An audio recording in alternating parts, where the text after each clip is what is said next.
Hello, my juicy peaches, and welcome back to my channel. My name is Priestess Peaches, aka Jackie Lane from yourpeachylife.com. I mostly support ambitious women in long-term relationships with love, pleasure, well-being, and business. In this video, I'm going to be speaking about sexual incompatibility within a long-term relationship. I'm going to be sharing with you what that can look like, why it can show up, the process to that, and then I'm going to be sharing with you 14 solutions so that you can create sexual compatibility with your partner, even if you're in a very long-term relationship. So this video is for you if you have been feeling like you and your partner have been becoming less and less sexually compatible, or if you've felt like you've never been sexually compatible with your partner, if you have differences of libido, if you have different sexual preferences, if you have a difference in the quantity and how regularly both of you want to have sex, then this video is going to really help you. So usually, as we know, in the beginning of relationships, there is a lot of fire. It's that honeymoon phase. There's a lot of masculine energy. That fire is masculine energy. That's how I refer to it. So it's just a language that I use. But that masculine energy, that fire is within the man and the woman at the beginning of the relationship. There is a rush of chemicals, there's biochemical reactions going on, biological reactions going on that cause you to feel like you are falling in love, that there is lust, there is limerence, there is a feeling of falling for each other, and you both have your rose-tinted glasses on in the very beginning. And so even for a woman, she has a lot of this fiery energy in her at the very start of the relationship. And so there's going to be more sexual desire. There's going to be more of a desire to have what I call the masculine energy type of sex, which I will go into a bit later. There's going to be the desire to have sex more regularly in the beginning because everything is new and novel, it's exciting, and there is a surge of chemical reactions going on within both people. And even if you didn't experience that to a high degree in the beginning, there will still be some level of that that's going to be higher at the start of the relationship. There's going to be more fire at the start of the relationship than when you get further into the relationship. So at the beginning, when this surge of hormones and chemicals is going on, a woman's body is more capable of more fiery, passionate, hot and steamy sex more regularly. The chemical reactions going on in the body allow the woman's body to open to that. But over time, this rush of chemicals and hormones, these chemical reactions and the biological effects of those chemical reactions starts to slow down, starts to calm down, and starts to even out. That's when reality starts to kick in. This normally happens around the 1.5 to 2 year mark. That reality starts setting in, the rose-tinted glasses come off, this chemical reaction subsides. This is when you start experiencing life's tests and testing situations, triggers start coming up. You'll start noticing the differences between you rather than the similarities between you. You'll start experiencing more challenges between you, and the mundane humdrum of life starts becoming more apparent because you're not having this rush of, it's like drugs effectively, this rush of dopamine, this rush of oxytocin, this rush of serotonin, and all the other chemicals starts to calm down. And once you are in a long-term relationship, that subsides and then reality kicks in. Now you've spent a lot more time together, you're starting to get to know each other's differences, you're starting to get to know each other's wounds, you start to get to know each other's more negative qualities. There might be differences in the ways that you deal with things. You might start noticing you have different values about things, and it's only through experiencing life that you start to notice these differences between you. There'll be responsibilities, mundane things, chores, money conversations, and this is really where differences in libido start happening. This is really when you start to notice what is real for both of you, because that rush of chemicals is gone and you're left with this deeper state of love because you've been together for a longer time. You've got this deeper level of love coming in, but you've also got all these challenges coming up, and this is the time where the relationship can be experience the most turmoil, because you're really getting to know each other for who you really are now, not what you projected, not who you had on a pedestal with your rose tinted glasses on. This is you become real to each other. And this sometimes is make or break. And a lot of people are actually addicted to that rush of chemicals, and they jump from relationship to relationship when it gets to this point because they can't handle going through the turmoil stage. And this doesn't happen for every relationship, but it usually does. There's usually that time in the relationship where you really are getting to know the reality of each other and the relationship and how you deal with things. And this is where you start to overcome difficulties, overcome challenges together, and it grows your intimacy and it grows your love, but it can hinder the eroticism and the mystery and the novelty. And it's around this time that a woman's body really does start to shut down sexually, unless the couple is aware of this process and aware of the things that I'm about to share in this video, all the things that help you to sustain a thriving sex life. There's that funny saying that women get involved long-term or marry men with the hopes of changing them, and men get involved long-term with women or marry women with the hopes they stay the same. And it's funny because there's an element of truth to that. But obviously, both people are going to grow, the relationship's going to grow, and you want to learn how you can grow together rather than grow apart. Because you want to sustain your love, you want to sustain intimacy, you want to sustain your sex life with each other and expand it as well. If you've clicked on this video because you're experiencing some kind of sexual incompatibility within your relationship dynamic at the moment, if there is a difference of libido, if you're not enjoying sex as much as you used to, if it feels like the honeymoon phase is over and it's like, now what? Is that it? If you're wondering how you can expand your sex life together and expand your pleasure together, then keep watching, because I am about to share with you exactly how you can do that. So here's what you need to know. Trying to ignite the passion, the chemistry, and the heat with just fire, with only fire, more fire, when you're in this space of the honeymoon phase is over, the rush of chemicals is gone. If you're only using fire, which is more masculine energy, then it usually doesn't work to sustain a thriving sex life. Only using more fire can leave you burnt. So let me get into this for you. So bringing in more fire, I'm just going to read my list, can look like sexy underwear, watching porn together, trying out new places to have sex, bringing in new toys, and even bringing in other people into the relationship or into yourself via fantasy to fuel your relationship's sex life. There's nothing wrong with these things at all, by the way, as long as there is communication and consent and these things are discussed and spoken about. Yes, these things can work to bring an injection of fire into the relationship, but they're quick fixes. They're not sustainable. It can't be the only thing that you're doing. There's a whole other part of sex that's being left out that I'm going to be speaking about. Of course, it can be playful, it can be fun, it can be exciting, it can be novel. And for some couples, this kind of thing can work to sustain the chemistry between them and sustain their sex life. But in my experience, there's only so far you can go with these things. There's only so many things you can try from that energy, that fire energy. There's only so many things. And so once you've tried all the things, the novelty can wear off and the fire can burn out. It can also lead to addictive and toxic patterns, and it can sometimes break that deeper bond and deeper love and trust between you and that heart connection that you have for each other.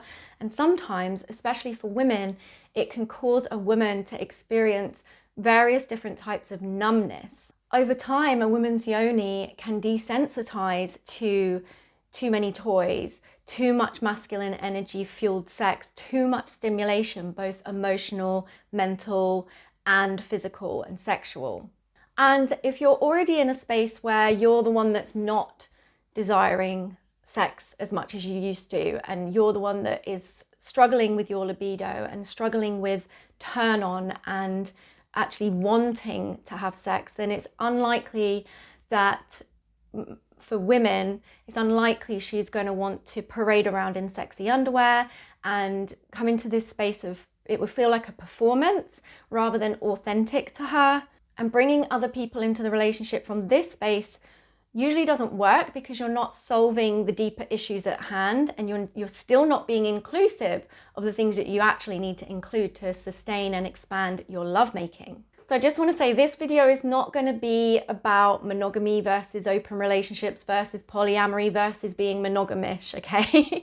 But if you want me to do a video about my experience and my perspective on these things, then I'm happy to do that for you. Let me know in the comments down below if you would like me to do a video about polyamory, monogamy, open, all of that, and what I think about it. And also please do give this video a thumbs up if this is resonating with you. And if you like this video or my content so far on this channel, it really does help me to have that kind of feedback and reciprocation from you, so it doesn't feel like I'm just sat here speaking to a camera. I really love connecting with you and feeling your energy and feeling your appreciation of the free content that I'm putting out here for you. So give this video a thumbs up, comment, and if you would like to, then please also subscribe to my channel. So here's the 14 solutions I promised you at the start of this video. So the first solution is to discover your desire type. So there are three main desire types. There's spontaneous desire, there is responsive desire, and contextual desire. So spontaneous desire is like what you probably had at the start of your relationship, where you're just suddenly have a sexy thought, you suddenly feel hot for sex, you suddenly want it, it's spontaneous, and you can just want it. The majority of men have spontaneous desire.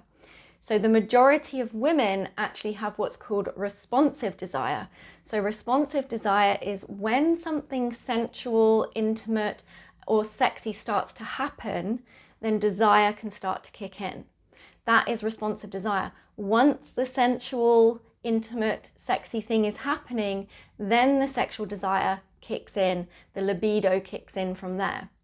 And the last one is contextual, and this can sometimes relate to responsive as well, because as women we have what's called diffuse awareness, so we are very aware of our surroundings, and contextual desire is the context, so the space you're in, the place you're in, the environment you're in. So is your environment pleasing to your senses?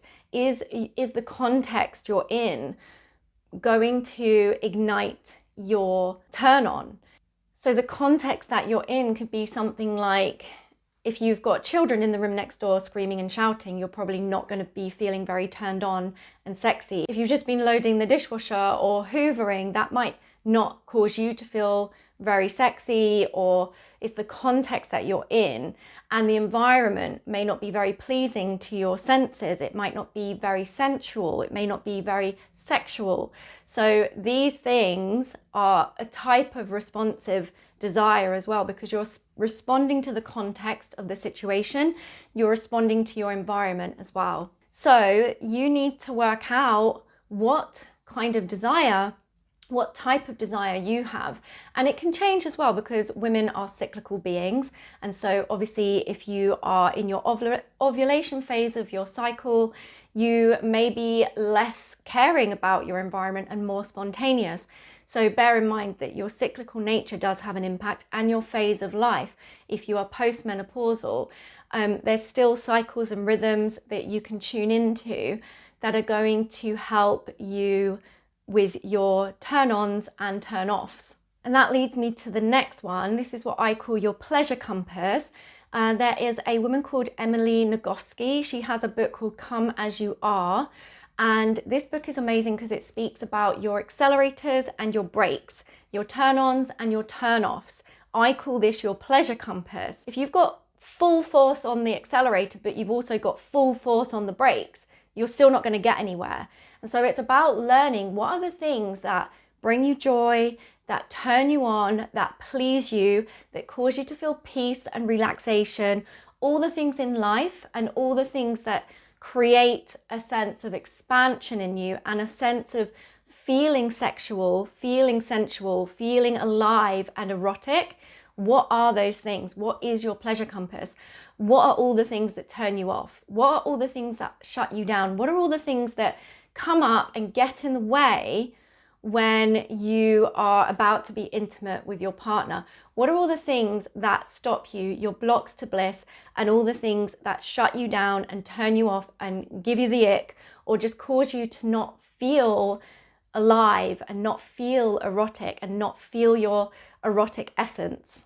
The next one is, once you understand all the things that turn you on and all the things that turn you off, all of your accelerators, all of your brakes, your entire pleasure compass, then it's about creating a constant simmer of pleasure. So a constant turning on the accelerators and releasing of the brakes in your life. As a woman, for your body to feel ready for intimacy, you really do need to start thinking of your life as foreplay and including things into your day that you're going to enjoy, that's going to relax your body, that's going to deactivate your nervous system, that's not going to be sending you into like spikes of dopamine or stress and adrenaline and cortisol. You need to include things in your day that are going to cause that feeling of being womanly, being in your feminine energy and your erotic essence. So a constant simmer of pleasure is required if you want to prime yourself so that you are feeling more alive in general, so you're feeling more erotically charged in general, so that you're feeling more inspired in life and more relaxed as well. So another key piece is about your day-to-day communication, your day-to-day intimacy. So you've probably heard of the 5 love languages by now. There's words of affirmation, physical touch, quality time, acts of service, and gift giving, the 5 love languages. So you want to be communicating with each other in each other's love language. So if your partner's love language is acts of service or physical touch, you need to be making an effort to express your love in the way they can receive it, and vice versa. And having awareness of what your love languages are means that when your partner's doing something, how they receive love, you will recognize it as them giving love as well. So once you understand the 5 love languages, your communication with each other, how you express love to each other can become even more refined, and so that you're both able to receive that love fully and you're actually experiencing their love more fully. But also, when it comes to communication, you really want to learn the art of conscious communication skills. And I teach something called empowered feminine communication. It truly has been game-changing, life-changing for me within my relationship to learn those skills so that I can show up as my most empowered feminine self, so that I can inspire the best in my partner, so that we have good outcomes, beneficial outcomes, so that we're really able to hear each other, so he can hear me, he can respond well to me, I feel heard, I feel seen, I feel supported, and I constantly feel his forward moving energy coming towards me and supporting me. And it really does take authentic communication skills, and they're not easy. I have a comprehensive 10-step formula for empowered feminine communication. This is a way of being and a way of expressing every single day. It will become the normal default way you operate and function and express within your relationship once you understand the masculine and feminine dynamic and how you can utilize that so that you can receive the best out of each other. And when your communication is on point in the relationship, you will feel seen, you will feel heard, you will be seen, you will be heard, you will feel appreciated, he will feel respected, and you will both be understood and honoring each other. And when that's happening, then there's less arguments, there's less confusion, there's less aminosity, is that the word? Aminosity. I don't know how you say that word. I told you I can't English. I can't English sometimes. Aminosity. Why does that word sound so weird? Aminosity. Ambiguity. Ambiguity! There'll be less ambiguity, less confusion, and more understanding between you, and more compassion, more empathy, and more honoring of each other. When your day-to-day communication is flowing well, that is amazing for the connection you have, your heart connection. That is amazing for the deep bond you have together. And then you need to also learn bedroom communication skills as well, because these are slightly different. How to express your sexual desires, your needs, your boundaries, all these kind of things within the bedroom, before you're in a sexual space, but also when you're in the sexual space with each other. How to communicate and express yourselves in a way that isn't going to hurt the other person or shut them down or cause them to feel not good enough or criticized or wronged or trigger their defenses or create distance between you. So communication skills is a big one. So the next one is all about having a lack of novelty and a lack of mystery and too much familiarity, too much of the mundane, routine, lack of adventure and lack of new experiences. So it's really important to cultivate mystery and adventure with each other and novelty. So going to new places together, making sure that you shut the door when you go to the toilet and not go to the toilet in front of each other. Not always brushing your teeth together and doing like familiar things, like things that you would do with family. Actually taking away the familiarity and bringing in more novelty. The next one is about the intimacy sex association trap. This is one that men fall into. Mostly men fall into this trap. It's this trap that happens where there isn't really much intimacy, there isn't really much physical intimacy, sensual intimacy, unless it's going to lead to sexual intercourse. And if there is sensual intimacy and other types of sexual play or foreplay, then it's almost a given that it's going to lead to intercourse. And when there's no intimacy and eroticism and sensual play and sexual play without it leading to intercourse, this can shut a woman down and turn her off. You need to include intimacy and eroticism that doesn't lead to intercourse. It causes a woman to feel a lot of pressure anytime she wants to just have a kiss or a hug or just have a fondle or just have a play or be lighthearted. And her body might not be wanting full-on intercourse. And like I said, maybe once you get into it, that might happen because of responsive desire. But I really rate setting aside times, purposely, consciously setting aside times where intercourse is off the table.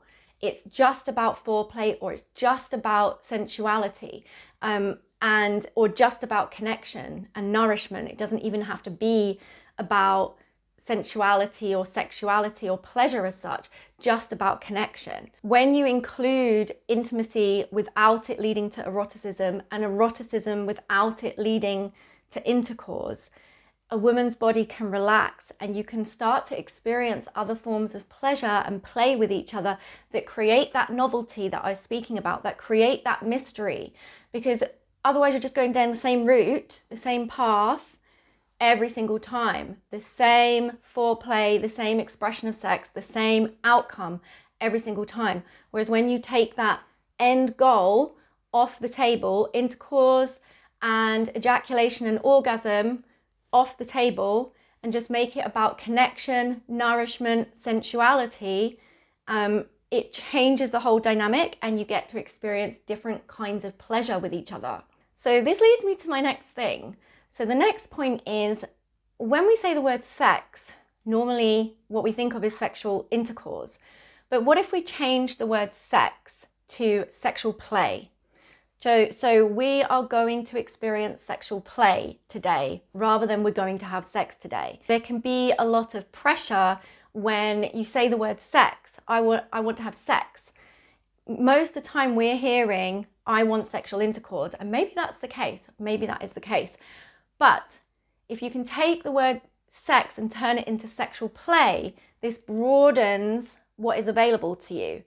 So sexual play can mean so many different things, whereas sex normally means sexual intercourse, and it can be a rush and an urgency to get to the sexual intercourse and get to the end goal. And it can become monotonous, and women get very bored of that. And there's reasons for that. There's reasons why your body will shut down if you're only having this masculine energy driven, goal orientated, friction based experience that leads to the wham bam thank you ma'am kind of thing.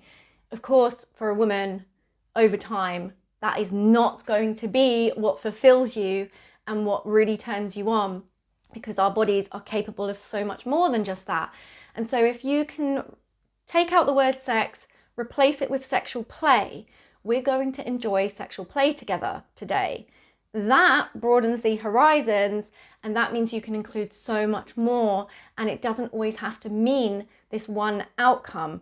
Like I'm saying before, that can really shut a woman down and cause this sense of pressure and performance, and like it has to look a certain way. And if you can take away the agenda, which is all masculine energy, and come more into the journey and the process, which is feminine energy, then you'll start to have novel experiences. You'll start to reignite the chemistry and the magnetism between you, because you need the feminine energy as well as the masculine for there to be magnetism and attraction and desire and turn on and pleasure and expansive sexual experiences. If it's only looking one way and you're only going down the masculine energy route, then there's only so far you can go down that path. You need to bring in the feminine energy so that you have the union of the masculine and feminine, so that you can start really experiencing deeper states of orgasm, deeper states of ecstasy, deeper states of lovemaking, more expansive lovemaking, more satiating and fulfilling lovemaking, and also connection and nourishment together. It doesn't always have to be about these wild, crazy experiences. You can have these deeply nourishing experiences without it looking like how it is in the movies and what you see in most porn, where it's just down the straight and narrow to the end goal. That's not what we want. We want to start expanding your pleasure, expanding your sensuality, expanding your orgasm, so that there's going to be desire, magnetism, and attraction still. The next one is all about your sexual type. So we spoke about your desire type, whether you are spontaneous, responsive, contextual, mixture of both, depending where you are in your cycle, whatever. Get to know yourself when it comes to that, and what things cause more spontaneous desire, what things really ignite your responsive desire, what things help support your contextual desire. Now I'm going to speak about your sexual styles. So this is your sexual type, your erotic type. An amazing woman called Jaya, Miss Jaya, she teaches the erotic blueprints. The erotic blueprints are energetic, sensual, sexual, kinky, and shapeshifter. And once you understand the erotic blueprints, the 5 blueprints, it's kind of like the 5 love languages, where you are likely a bit of all of them in some capacity, but discovering your predominant ones and becoming completely fully expressed in all of the blueprints, so that you can really play with your partner on a level, so that both of you become fully expressed with the blueprints, and you understand what your predominant blueprints are, your predominant sexual type. So you might have a predominant type of being energetic or being kinky, but your partner might have the opposite. And so it's about really understanding and learning the language and the expression of what that looks like. So what does being an energetic sexual type look like? So if your predominant type is energetic, for instance, that may mean that you will need moments of stillness, and you'll actually feel so much more with less stimulation. Whereas your partner might be sexual or sensual and require more touch, more stimulation to experience the turn on, to experience the pleasure. And so when you start speaking each other's language and understanding each other's erotic language, your erotic blueprints, you can start to honor each other and play around with this. And this helps you to become fully expressed within your sexuality with each other and all the blueprints so that you can then experience more compatibility. And you'll find that even if you're like predominantly energetic and your partner is predominantly kinky, for instance, there will be things within the kinkiness that are energetic, and there will be things within energetics that are kinky, and there'll be these crossovers that you'll start to recognize that you'll be able to use with each other. And so learning about the erotic blueprints is really, really amazing for creating compatibility if you're feeling incompatible. This also links to what I've been speaking about, like the overarching theme of this video is about the masculine and feminine sexual dynamic. So all the blueprints fit into either the masculine or feminine dynamic, and the tools and the practices and things that you can experiment with to do with the blueprints, to do with types of desire, all the things I'm speaking about fall under the umbrella of masculine and feminine energy.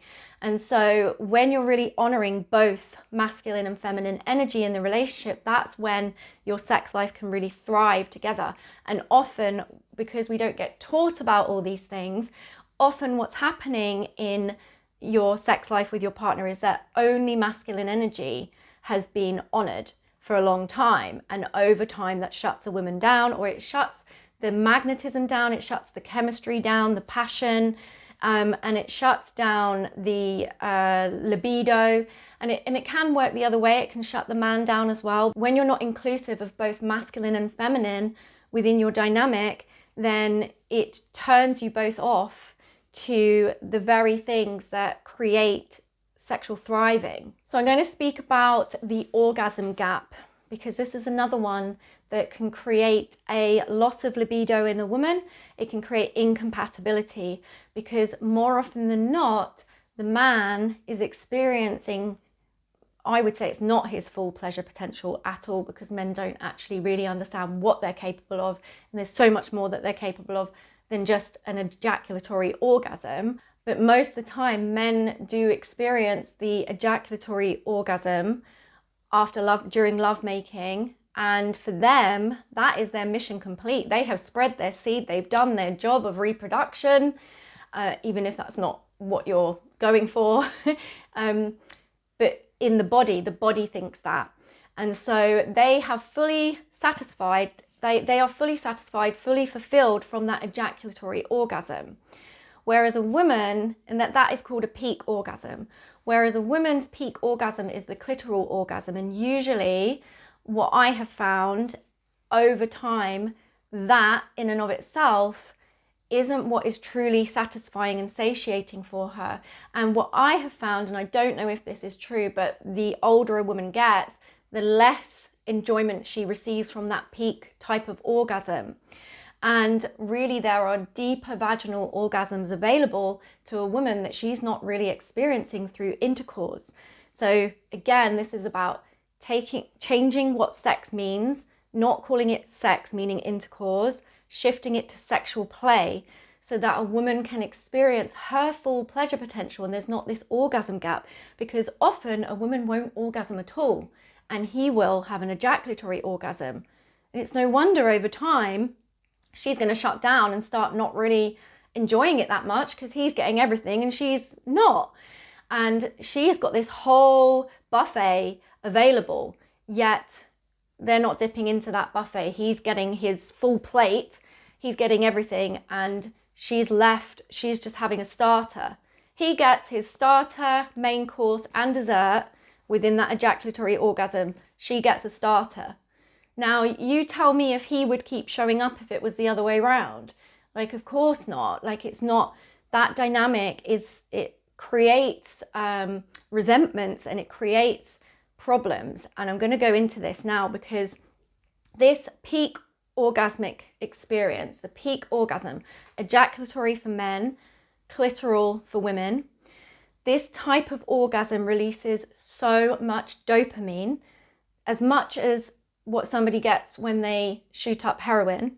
It is ridiculous amount of dopamine, a surge of dopamine, and then there's a refractory period afterwards. They've discovered that this refractory period can actually last for 2 weeks. It takes a man's sperm 3 months to repopulate and mature again in the testes. That's 3 months worth of nutrients and 3 months worth of bodily functions just being ejaculated out, that all that energy being ejaculated out. And so yeah, there's a refractory period afterwards. And when a woman experiences this peak orgasm, like I said, for both people, there's this rush of dopamine. And it actually causes, so we have procreation genes and biology and biochemistry, and we also have pair bonding genes and biochemistry and biology within us. So we have the mate for life, we have that let's have one partner and mate for life thing within us, but we also have this let's spread our seed and procreate and reproduce within us.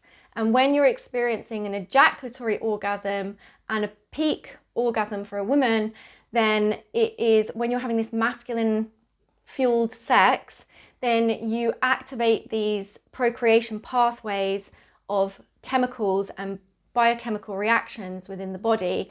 And there's a refractory period afterwards, like I say, and this can play havoc with your emotions. It can make you want to move apart, move away from each other, because you've spread your seed, now you're moving away to go and like see what other options there are. It can cause a disconnect and a distance, and it can feel very empty for a woman when that's the only type of sex she's experiencing is masculine energy sex. It can feel very empty. The orgasm can feel very empty afterwards rather than satiating.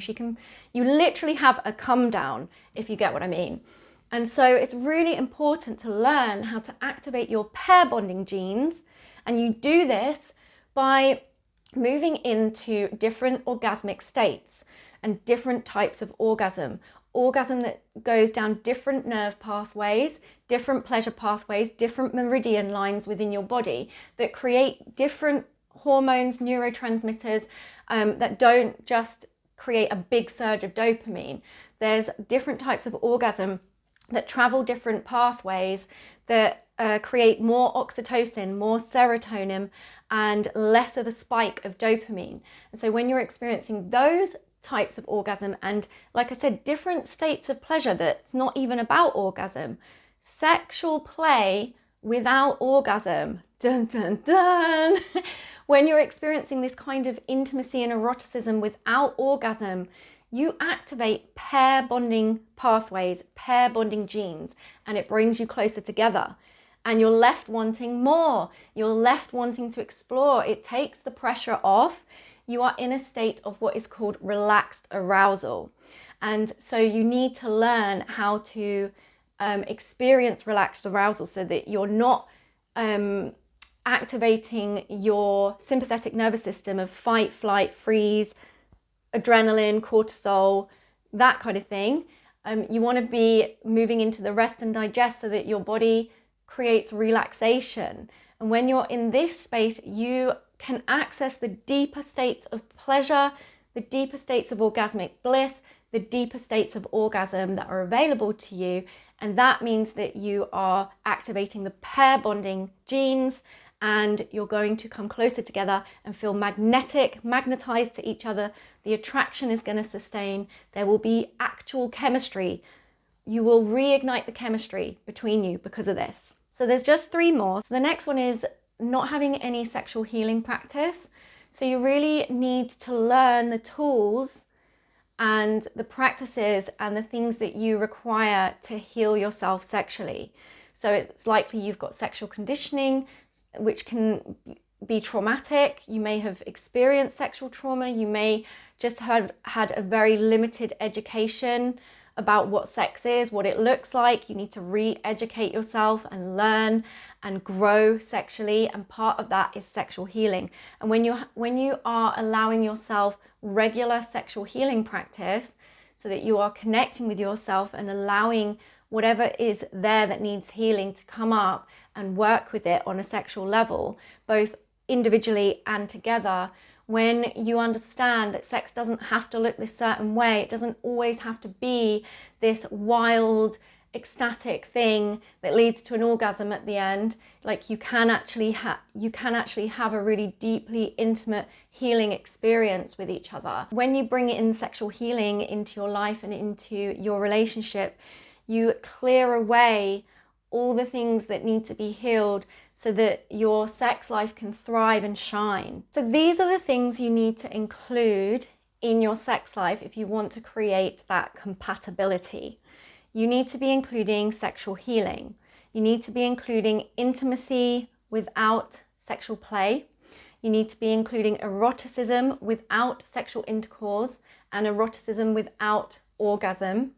And you need to be including eroticism with sexual intercourse and eroticism with orgasm, and the masculine and feminine dynamic, like I said, which includes all the things I've spoken about in this video. And this will help you when you are creating what I call a sexual schedule. So if you're super duper busy and life is getting in the way and you realize that your sex life keeps going down the list of priorities, and you are the type of people that if it's not scheduled, it's just not going to get done, then you can start designing and creating a sexual schedule that includes all the things you're going to need, and also sync it with your menstrual cycle if you still have a menstrual cycle, or your phase of life, or the moon phases, or whatever floats your boat. You can sync your schedule, sexual schedule, with your type of desire, your erotic blueprint exploration, the masculine and feminine dynamic, and just explore an adventure together. And you can, write things into your schedule, but leave it open-ended, and make sure that you're including all the things I just said. So there's going to be times where you're going to be just giving each other a naked sensual massage that's not going to lead anywhere, just holding each other, or making out, or snogging, kissing with tongues. When was the last time that you just sat on the sofa and just had a good old smooch, without it having to lead anywhere, without feeling pressure? It's really about designing and creating a really juicy sexual schedule that includes both of you, that is honoring both of you, so that you can actually start to have fun with this. It's less about your libido. It's about really understanding yourselves and really honoring each other so that you can start to thrive sexually, so you can start to have fun together again and bring in that sense of adventure and novelty into your relationship. And when you're inclusive of all these things, both of you are going to feel satiated and fulfilled. That's what we want. Before I wrap up this video, I just wanted to share with you a few of my offerings that relate to this content in this video. Please do check out the description box for links to these courses so you can have a look at everything that's included. I have a 6-module online course for women called Awaken Your Pleasure. This is a 6-phase process that I have created for any woman who is experiencing sexual shutdown and who wants to become fully sexually expressed in her pleasure potential and orgasmic potential. Each module has teaching videos, it has implementation practices, home play practices, guided audios, and written exercises so you can fully embody and tailor this to your life and your experience. I also have a 4-module online course for women who are wanting to become their most empowered self and wanting to inspire the best in her man. This online course is called Inspire the Empowered Masculine, and I teach a process about the masculine and feminine dynamic, understanding your man, empowered feminine communication, and all about your pleasure power. I also have an online course for couples called Intimate Tantric Massage, and I teach about the secrets of female pleasure, the secrets of male pleasure, and I also teach a specific neo-tantric full body massage sequence inclusive of the yoni and lingam. So please check out the description box to see more details. You can click onto any of these courses and it will take you to my online course platform where you'll be invited to create your own sacred password. And then you'll be able to access all the information about all my courses from there. And you can have a look on my website if you're looking to work with me one-to-one, or if you're wanting that deeper level of support, because I have options for working together one-to-one as well. So back to the video. So let me know if this video was helpful by giving this video a thumbs up or leaving me a comment, and please do subscribe to my channel if you are looking for more juicy content like this. And if you've got any questions, feel free to reach out to me either via my website or in the comment section down below. Please do share this video if you feel like it's going to help any women or couples that you know of that are in need of some TLC when it comes to their sex life. Thank you so much for being here and for watching till the end. I really appreciate it. I will see you again soon in my next video. Have an amazing day and remember to keep it juicy. Bye.